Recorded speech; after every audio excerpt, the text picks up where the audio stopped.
Do you want this on your YouTube videos? All those likes? Well, I'm going to teach you exactly how to do this. What is up, guys? Welcome back to the channel. Today I'm going to be teaching you guys how to get more views on YouTube.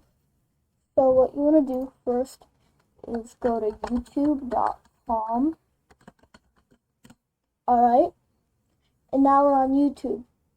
And on the search bar right there, you want to type in how to. And then you see those. So you can basically just one of these that you know how to do or something. Probably not how to get free Robux, but like you could teach people how to do one of these things because these are like popular. You see, like let's just say how to make a paper airplane. A lot of people are doing that. How to tie a tie, how to draw, how to delete an Instagram account and stuff. How to solve a 3x3. I know how to do that.